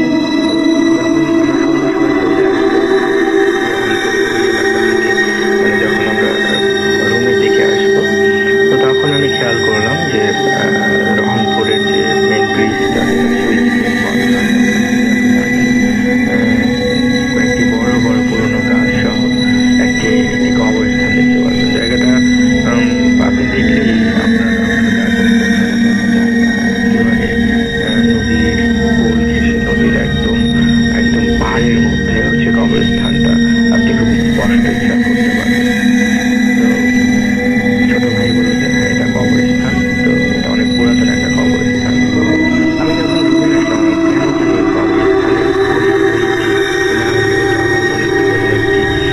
মানে মনে ভেতরে উঠে দিচ্ছিল, বারবার বারবার উঠে দিচ্ছিল। তো যাই হোক, রাতের খাওয়া দাওয়া শেষ করে আমরা যখন প্রায় রাত 12টা বেজে গেছে, 4th তলার একটি কর্নারের রুমে আমাদেরকে থাকতে দেওয়া হয়েছিল, যেটা বলছিলাম যে গেস্ট রুম। তো গেস্ট রুমে থাকতে দেওয়ার অবস্থায় সবাই ঘুমিয়ে গেছে। অন্যান্য রুমে সবাই, আপুরা, ভাইয়ার সবাই ঘুমন্ত অবস্থায়। আমরা গিয়ে আমাদের শোয়ার প্রস্তুতি নিচ্ছিলাম। বলে রাখি, রুমটা এরকম যে মানে দুপাশে হচ্ছে জানালাটা হচ্ছে থাই গ্লাস দিয়ে আটকানো, প্লাস পর্দা দেওয়া দুই পাশে যে জানালাটায়, কিন্তু তখন পর্দাটা দেওয়া ছিল না। যখন ঘরে ঢুকলাম, কেমন জানি শরীরটা একটু ভারী ভারী মনে হচ্ছিল, কেমন জানি গা ছমছম একটা পরিবেশ। আমি ওয়াইফকে বললাম যে আমার জানি কেমন একটু অস্বস্তি লাগছে, প্লিজ দয়া করে মাথার কাছে যে জানালাটা আছে সেই জানালাটার পর্দাটা তুমি একটু দিয়ে দাও। তো উনি যথারীতি পর্দাটা দিয়ে দিল। পর্দাটা দিয়ে দেওয়ার পরে এখন বাকি রয়েছে শুধু আমাদের ডান পাশটা, যেটা আমি বিছানার একদম ডান পাশে, মাঝখানে আমার বাচ্চা, বাম পাশে আমার ওয়াইফ। ডান পাশে জানালাটা খোলাই ছিল আর কি। তো খোলা থাকার পরে এখন আমার ওয়াইফ বলছে যে আমারও কেমন জানি গাটা একটু ছমছম করছে, তুমি জানালাটা একটু দিয়ে দাও। আপনি বিশ্বাস করবেন না যে আমি যখন জানালা দিতে উঠবো, আমি উঠে বসেছি, বসে আমার চোখটা ঠিক 12টার সময় রাত, চোখটা ঠিক জানালা সহ একদম দূরে এক জায়গায় চলে গেল। এখন আমি দূরে ভালো মতো খেয়াল করে দেখি যে সে জায়গাটা অন্য কোনো জায়গা না, সে জায়গাটা হচ্ছে আমার বিকেলবেলা দেখা সেই কবরস্থান। একদম স্পষ্ট বড় বড় কবরস্থান, কবরের যে বাঁশের যে এইগুলো সবগুলো স্পষ্ট দেখাই যাচ্ছে কবরস্থানটা। আমি একটু ভয় পেয়ে গেলাম, রাসেল ভাই, আমি যথেষ্ট ভয় পেয়ে গেলাম ওই দৃশ্যটা দেখে। তো আমি তাড়াতাড়ি করে আমি জানলাটার পর্দাটা লাগিয়ে দিই, জানালার লকটা আটকে দিয়ে থাই গ্লাসে পর্দাটা লাগিয়ে দিই। তো যাই হোক, আমি এখন যেটা বলতে সেটা আস্তে করে আমি ঘুমানোর চেষ্টা করছি, ঘুম আসছে না, শুধু ভাসছে চোখে কবরস্থানটা। তো এক সময় রাত যখন 2টো কি 2:30 হবে, আমার এরকম ফিল হলো যেন দমে একটা বাতাস এসে আমাদের গায়ে লাগলো। বলে রাখা ভালো, সবকিছু আটকানো, তারপরে মনে হলো যে দমে একটা বাতাস এসে আমার গায়ে লাগলো। আমি হঠাৎ করে চোখ খুললাম, চোখ খুলে দেখলাম, আমি অনুভব করছি রাসেল ভাই, রাত তখন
দিল, আমি কোনো কিছু চিন্তা না করে বসে পড়লাম। বসে পড়ে আমি যখন জানলা দিয়ে তাকিয়ে দেখি, জানলাটা তখন অর্ধেকের বেশি বেশি পর্দাটুকু টান দিয়ে আমি ভালো করে খেয়াল করে দেখি জানালার অপর পাশে, আমি চতুর্থ ফ্লোরে এতটা উপরে, অপর পাশে একটি কালো অবয়ব দেখা যাচ্ছে। মনে হচ্ছে শাড়ি টাইপের কিছু একটা পরা কালো অবয়ব, শুধু চোখ দুটো বোঝা যাচ্ছে, কি ভয়ঙ্কর ভাবে হাসছে। আমি একটা চিৎকার দিলাম, চিৎকার দেওয়ার পরে হাতটা আমার পাটা ছেড়ে দিল এবং তখন মনে হচ্ছে একটা না অবয়ব দুইটা, এবং তারা কথা বলছে এত উপরে যে বেঁচে গেলে আজকে, বেঁচে গেলে আজকে বলে একটা শব্দ মনে হচ্ছে আমাদের পাশ দিয়ে, জানালার পাশ দিয়ে ওই পাশ হয়ে আস্তে আস্তে শব্দটা বলে যাচ্ছে বেঁচে গেলে আজকে, বেঁচে গেলে আজকে। আমি কোনো কিছু না করে একটা চিৎকার দিয়ে বিছানা থেকে ফ্লোরে পড়ে গেলাম। আমার আপুরা ভাইরা সবাই ছুটে আসলো। আসার পরে আমার ওয়াইফ তো ইতিমধ্যেই চিৎকার চেঁচামেচি শুরু করেছিল, সেও বেশ ভয় পেয়েছে। আমার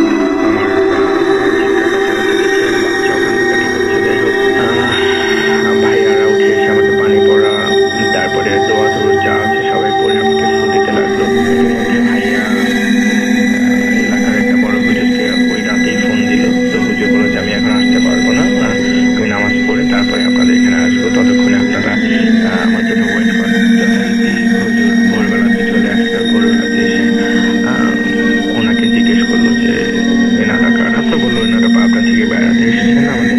তো আমার সাথে যা হলো সেটা আমি শেয়ার করলাম। তো শেয়ার করার এক পর্যায়ে দেখি হুজুর আমার ভাইয়া আর আপুর সাথে একটু রাগারাগি করছে যে ওনারা গেস্ট যখন আসছে আপনারা শেয়ার করা কি বিষয়। তো বললো যে এই বাসাতে শুধু আপনি না, এই বাসাতে আমি আগেও কয়েকবার এসেছি সেম কেস নিয়ে। এই বাসাতে যারাই নতুন গেস্ট আসে তাদেরকে আসলে এই জিনিসটা ডিস্টার্ব করে।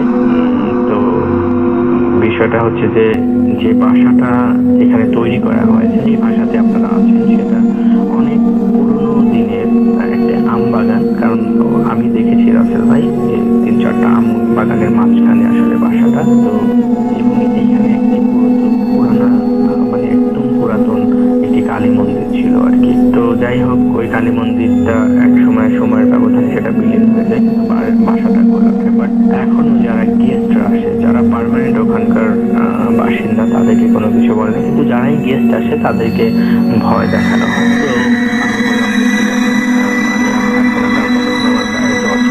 আমার প্রচন্ড জ্বর এসেছে। তো ভাই আমাকে রিকোয়েস্ট করার পরে আমি বললাম যে না, আমি আর এখানে এক মুহূর্ত থাকবো না, আমি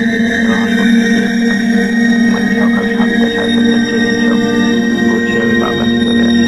তো পাবনাতে আসার পরে আমার সাথে প্রায় 10-15 দিন এরকম হচ্ছিল। আমার সাথে মনে হচ্ছিল, আমি যখন শুয়ে আছি রুমের ভিতরে, মনে হচ্ছিল যে আমার ড্রয়িং রুমের ওই পাশ দিয়ে কেউ একটা হেঁটে যাচ্ছে, কিছু একটা হেঁটে যাচ্ছে এবং শব্দ করছে, এরকম একটা হ্যালুসিনেশন টাইপের কিছু একটা ফিল করছিলাম। তো ওই হুজুর আমাকে দিয়ে যাচ্ছে,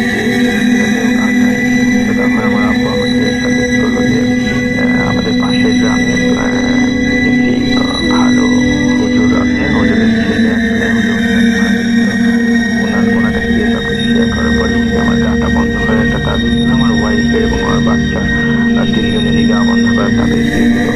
তো তারপর থেকে এখন পর্যন্ত আমি তাবিজটা সঙ্গে করে রাখি, কারণ উনি বলে দিয়েছিল যে তাবিজটা হারানো যাবে না, যদি হারান তাহলে আবার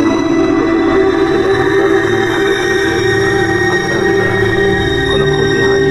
তো রাসেল বলে রাখা ভালো যে সেই রাতে যে আমার পা ধরে টান দিয়েছিল এবং আমার পায়ে সেই রাত্রে 3টা আঙুলের স্পষ্ট দাগ বসে গিয়েছিল। রাসেল ভাই, আপনি বিশ্বাস করবেন না, আমার এখন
স্যার সলিমুল্লাহ মেডিকেল কলেজ হাসপাতালে উদ্বোধন করা হয়েছে 100 শয্যার পৃথক নতুন ডেঙ্গু ইউনিট।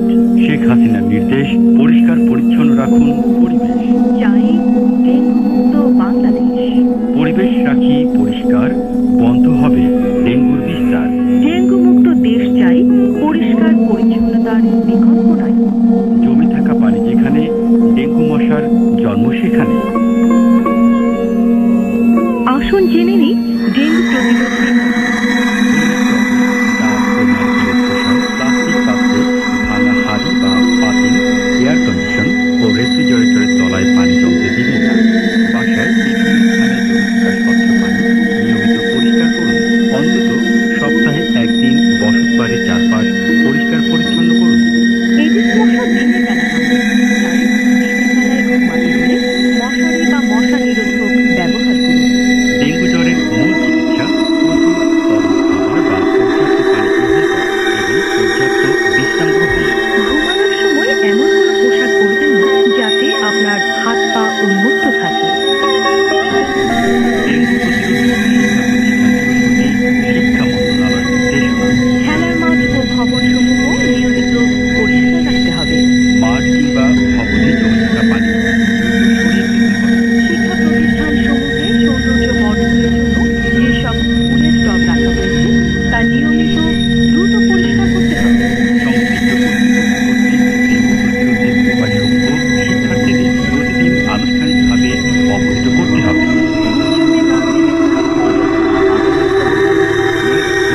সব জ্বরই ডেঙ্গু পরীক্ষার প্রয়োজন নেই। চিকিৎসক পরামর্শ দিলে তবেই পরীক্ষা করুন। অযথা সময় ও অর্থ নষ্ট করবেন না। রেডিও মানে ফুটবি, radio ফুটবি। FM. The night comes alive. বিশ্বাস করা না করাটা আপনার ব্যাপার।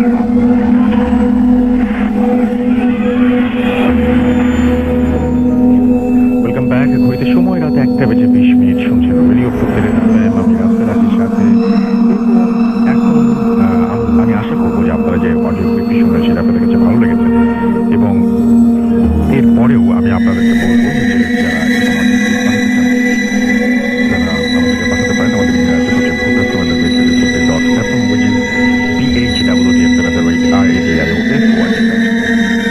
আপনার নাম ঠিকানা এবং ফোন নাম্বার সহ আপনার জীবনে ঘটে যাওয়া বা আপনার জানা সেরা ঘটনা লিখে পাঠিয়ে দিন আমাদের কাছে। ঘটনার শুরুতে অবশ্যই উল্লেখ করুন যে ঘটনাটি আপনি স্টুডিওতে এসে শেয়ার করতে চান না কাছে চান। আপনার ঘটনা আমরা পড়ে শোনাই। আপনাদের জন্য একটা উপহার রয়েছে যারা ভূত এফএমের লিসেনার তাদের জন্য এবং শুনতেই বলি যে অ্যানিভার্সারি কথাটা শুনলে অনেক কিছু মনে করে যে একটা কিছুর সাথে হয়তো অনেক ধরনের আনন্দ, অনেক ধরনের আয়োজন, একটা উৎসব মুখর পরিবেশ বিরাজ করে এরকম আমাদের ধারণা হয়। আসলে ধরুন 5 বছরের মতো মানে 5 বছরের তাহলে তো কথাই নেই। আমি বলছি দারাজের অ্যানিভার্সারি কথা এবং সেইটা ক্যাম্পেইন নিয়ে যে হ্যাঁ এই 6 সেপ্টেম্বর তারা 5 বছরে আর সেই উপলক্ষে তারা ভূত এফএমের লিসেনারদের জন্য গিফট নিয়ে এসেছে অ্যামেজিং ভাউচার কোডটি হলো ভূত 500 স্পেস মারিয়ে একসাথে লিখুন 500 অর্থাৎ 500। আর অবশ্যই আপনাদের ভাউচারটি ব্যবহার করতে হবে 6 যারা দারাজ অ্যাপ নেই তাড়াতাড়ি করে দারাজ অ্যাপটি ডাউনলোড করে ফেলুন এবং পেয়ে যান 500 টাকা ডিসকাউন্ট, 3000 টাকা। ওকে, আর আপনারা যারা ভূত এফএমকে অনেক বেশি ভালোবাসেন তারা এখনই দেরি না করে দারাজ অ্যাপটি মানে তাদের জন্যই তো এই উপহার। তো তাদের যদি দারাজ অ্যাপটি না থাকে তাহলে অ্যাপটি ডাউনলোড করে নিন এবং ডাউনলোড করার পরে কোডটি ইউজ করুন ভূত 500। বুঝতেই পারছেন শুধুমাত্র আপনাদের জন্যই। সো আমার মনে হয় যে আপনারা অনেক বেশি আগ্রহী হবেন। তো এখন যেটা করবো সেটা হচ্ছে সরাসরি ঘটনায় চলে যাবো। আমাদের আরো একজন অতিথি আছেন, আপনার নামটা প্লিজ একটু বলবেন, কোথা থেকে এসেছেন সেটা বলবেন, তারপরে আপনার ঘটনায় যাবো। হ্যালো লিসেনার, আমি প্রভাত বলছি ফ্রম গেট থেকে। চলে যাই আপনার ঘটনায়। জি, আমি লাস্ট ফেব্রুয়ারিতে গিয়েছিলাম সিরাজগঞ্জের বেলকুচি নামে একটা স্থানে। তো সেখানে আমি জাইল যাওয়ার পর বেসিক্যালি ঘটনাটা পাই। তো প্রথমে আমি যেদিন প্রথম দিন যাই তো সেদিন রাত 8টার দিকে খুব অন্ধকার হয়ে যায়।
দিক দিয়ে বডিটাকে নিয়ে শ্মশানে চলে যায়। তো যেহেতু তারা হিন্দু ধর্মের ছিল, তো হিন্দু ধর্মের একটা কথা আছে যে যাদের বয়স 12 বছরের নিচে তাদেরকে শিশু বলা হয়, আর শিশুদের কখনো গ্রহণ করতে নাই।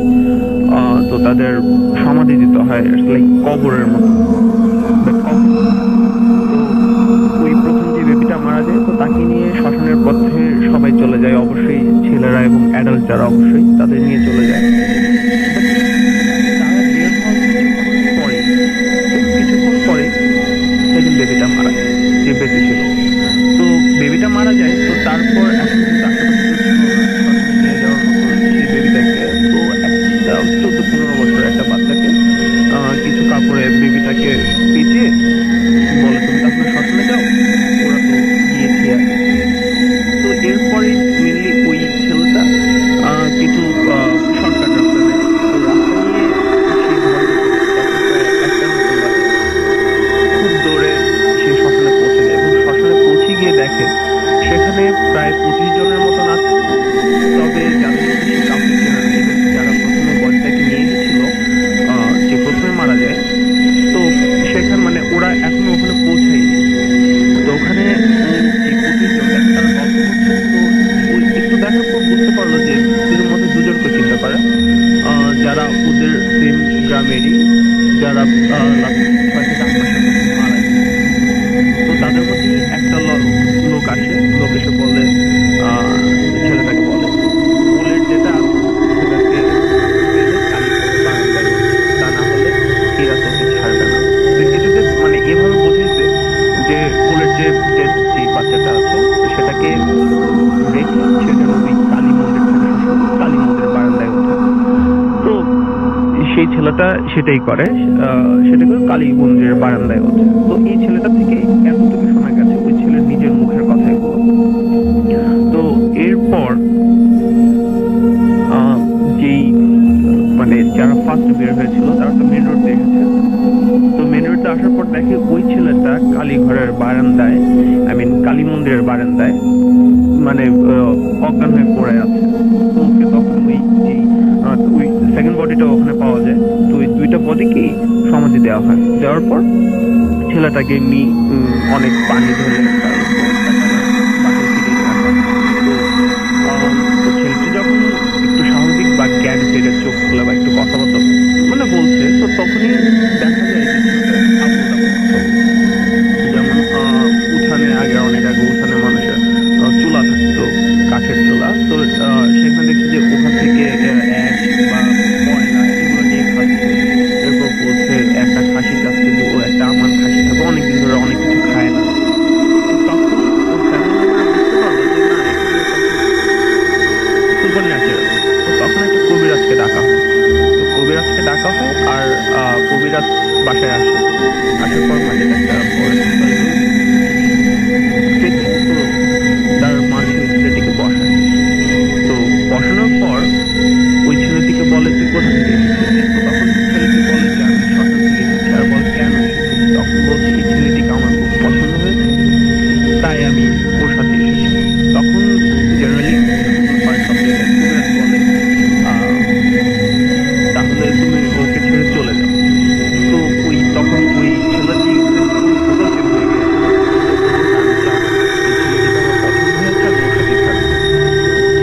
তো এরপর যখন কোনো কথাই মানছিল না, তখন কবিরাজ মন্ত্র পড়ে আর তার যে বাম হাতের লিটল ফিঙ্গারটা সেখানে খুব জোরে প্রেস করে। দেন ছেলেটা কান্না করে ওঠে।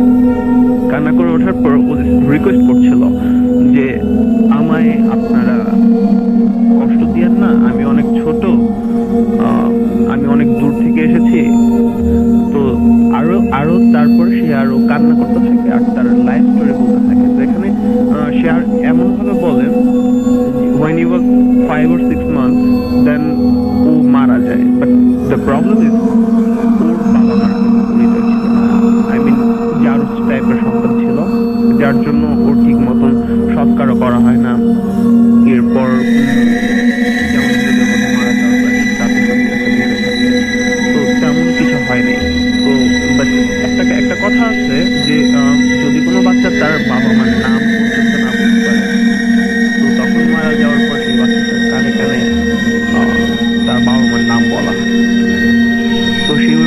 যে আমি ওই গ্রাম থেকে আর এমন ওরা মানে এমন আমার সাথে হয়েছে, তো প্লিজ আপনারা আমার টর্চার করেন না। আমি এই ছেলেটার সাথে তো তারপর কবিরাজটা আর কথা না দেয়, তো আরো কিছু রিচুয়াল করে বলে এখন তোমাকে চলে যেতে হবে, আর কিছু টর্চার করে। মানে ছেলেটা অন্য বয়সে বলছে যে না আমি তাহলে চলে যাবো, ঠিক আছে। তো এরপর কি হয় যে ওই কবিরাজটা বলে যে তুই যে যাবি এর প্রুফ দেন বলছে, মানে তারপর ওই প্রুফ হিসেবে কবিরাজ বলে যে একটা মানে তামার একটা কলসি, মেটাল একটা কলসি যার মধ্যে পানি ভর্তি থাকবে, আর যেটাকে ওর তার দিয়ে তুলতে হবে, ও চলে যেতে পারবে। তো ঠিক তেমনই করে একটা মানে পানি ভর্তি একটা মেটালের একটা কলসি, সেটা আবার দাঁত দিয়ে ধরে এটা আবার আগে এনে আগে নিয়ে তারপর আবার সে পড়ে যায়। তো তারপর থেকেই ছেলেটা নর্মাল হয়ে যায়। আর মোস্ট ইন্টারেস্টিং কথাটা হচ্ছে সেই ছেলেটা এখন অনেক বড় হয়ে গেছে, ম্যান, তো বিয়েও করছে, তার বাচ্চাও আছে।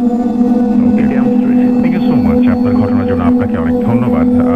আমি দেখতে পাচ্ছি যে আমাদের এখানে অনেকে লিখছেন, সেগুলো আমরা একটু পড়ে আসতে চাই। আমাদের অনেকক্ষণ ধরে আমরা আমাদের টুইটার পেজটাও দেখেছি, বেলকুচি থানার স্টোরিটা শুনে একটু গা শিরশির করছে। এস আর রাজ আমাদের সঙ্গে আছেন, আমাদের সঙ্গে আছেন এম জে রোহান, এবং সেকেন্ড কাহিনীটা অকল্পনীয় ভাই আমাদের সাথে আছেন, দেখতে পাচ্ছি এম জে রোহান, এবং আহনাফ আহমেদ আমাদের সাথে আছেন, আমাদের সাথে আছেন বিকাশ চন্দ্র পল। অনেকদিন পর মনের মতো একটা ঘটনা শুনলাম। সাইফুল ইসলাম আমাদের সঙ্গে আছেন, বগুড়া সদর থেকে তিনি দেখছেন। আমাদের সঙ্গে আছেন দেখতে পাচ্ছি আহমেদ হোসেন বায়েজিদ, এবং তিনি বলছেন যে জিন ফ্রেন্ড আমাদের সাথে আছেন, দেখতে পাচ্ছি জুলহাস নেইমার, শাফিউল ইসলাম আমাদের সাথে আছেন, তন্ময় ইসলাম সৈকত সহ আরো অনেকে। থ্যাংক ইউ ভেরি মাচ যারা আমাদের সঙ্গে আছেন এবং যারা আমাদের সঙ্গে পুরোটা সময় ধরে আছেন এবং থাকতে চান, আরো বাকিটা সময় থাকবেন আর কি। আমি চলে যাই আমাদের বুথাফিমের পেজে, এবং এইখানে অনেকেই লিখছে অনেক কিছু আমি দেখতে পাচ্ছি, এবং আমাদের সঙ্গে এই মুহূর্তে যারা লিখছেন তারা আছেন আনোয়ার মোর্শেদ, সবগুলো ঘটনাই ভালো লেগেছে তার কাছে। Thank you very much. আমাদের সঙ্গে আছেন আমির, এবং তিনি লিখছেন যে ভাই আপনি সবসময় ভালো দলে। কেন আমি সবসময় ভালো দলে? কারণ আমি সবসময় ভালো দলে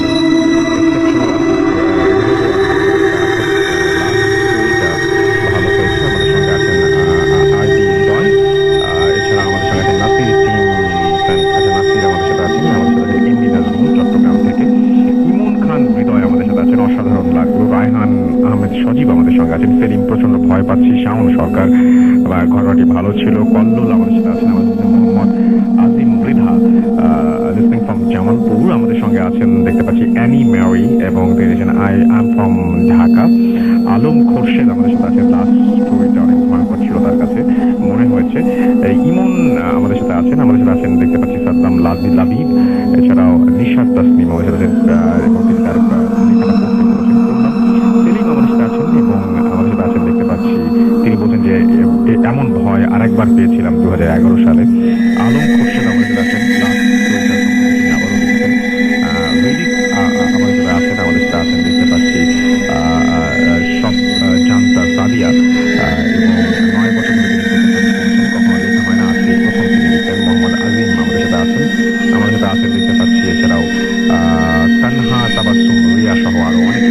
থ্যাংক ইউ ভেরি মাচ আমাদের সঙ্গে থাকার জন্য। আমরা চলে যাবো আমাদের পরবর্তী অতিথির কাছে। আপনার নামটা প্লিজ একটু বলবেন, কোথা থেকে এসেছেন সেটা বলবেন, তারপর আপনার ঘটনায় যাবো।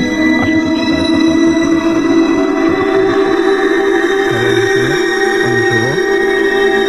মোহাম্মদপুর থেকে। আমি যে ঘটনাটা বলবো সেটা হচ্ছে আমার 2004-এর ঘটনা। তখন আমি ক্লাস 3-তে পড়ি। তো বলে রাখা ভালো, আমি যখন ক্লাস 3-তে পড়ি তখন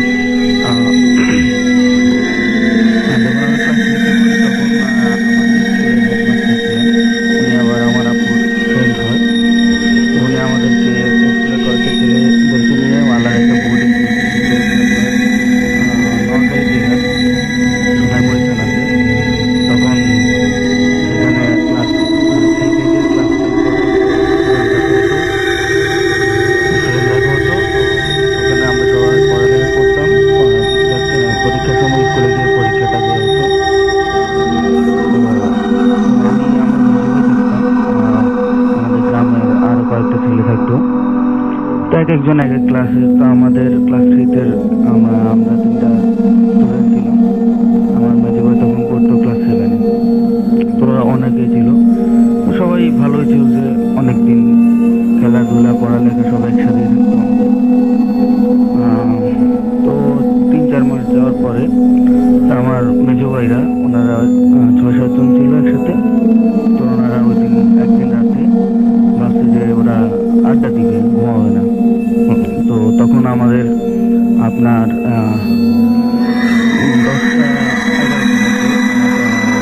10টার মধ্যে আমরা খাবার খেয়ে ফেলতাম, তারপরে আধা ঘন্টা বা এর পরে আমরা ঘুমিয়ে যেতাম। তখন আমার মেজো ভাইরা ওরা ওই দিন আর ঘুমায় নাই, ওরা বসে বসে আড্ডা দিচ্ছে। হঠাৎ করে আমাদের বাসাটা হচ্ছে একতলা বিল্ডিং, আর সেটা হচ্ছে আপনার রাস্তার পাশে। তো গাড়ি যাওয়া আসা করে, তো হঠাৎ ওনারা একটা পায়ের শব্দ পেল। তো পায়ের শব্দটা পাওয়ার পরে তারা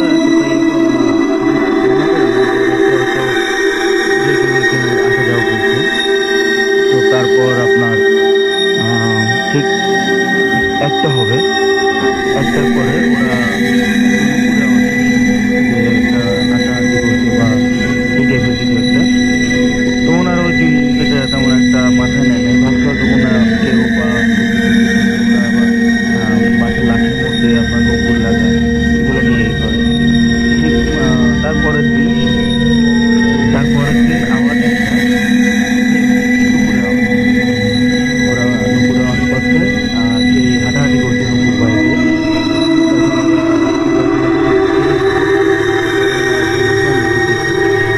ওরা বের হলো, বের হওয়ার পরে আপনার তেমন একটা কাউকে পাই, কিন্তু আস্তে আস্তে আস্তে আস্তে আপনার নুপুরের অবস্থা।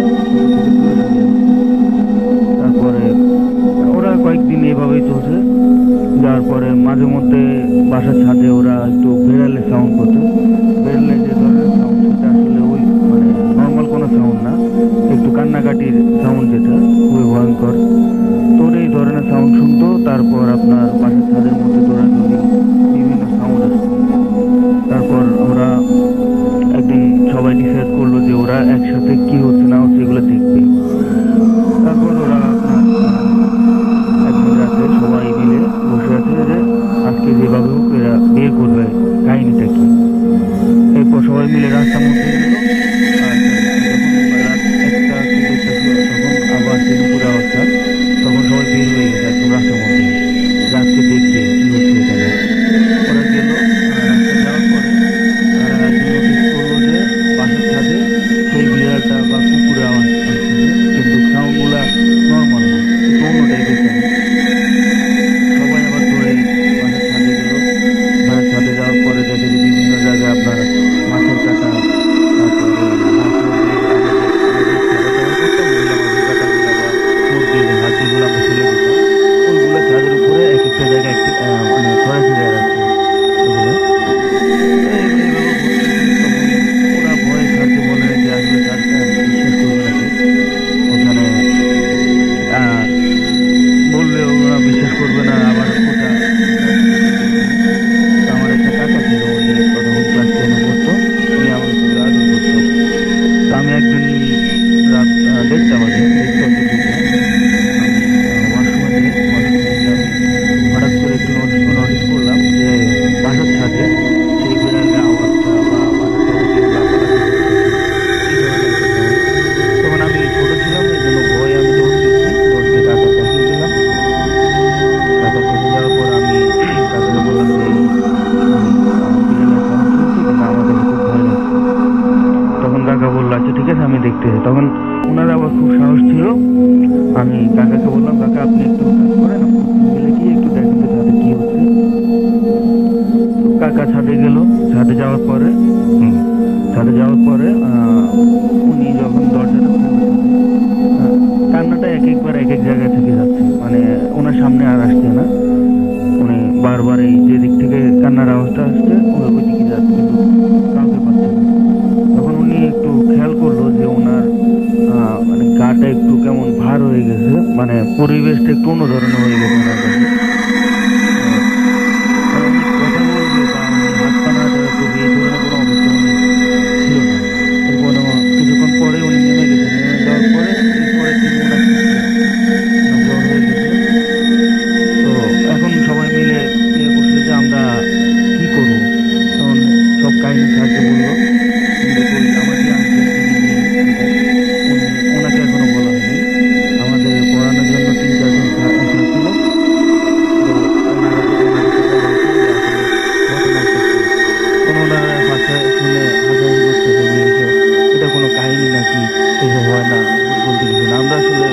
বলি তো স্যার বললাম ঠিক আছে আমরা দেখি কি করা যায়। তখন আপনার আমার মেজো ভাইয়া কাকারা ওরা মিলে আর ওনারা আবার দুই ভাই একসাথে থাকতো। একজন তো জ্বরের অবস্থা খারাপ, ওনার বড় ভাই আরেকটা ছিল, উনিও একসাথে করতে পারছেন না। তো ওনারা সবাই মিলে আপনার বাসার দরজা চেকিং করছিল। চেকিং করতে সামনে আপনার পার্টি দিতে ওরা সময় বসে। তখন আমার মেজো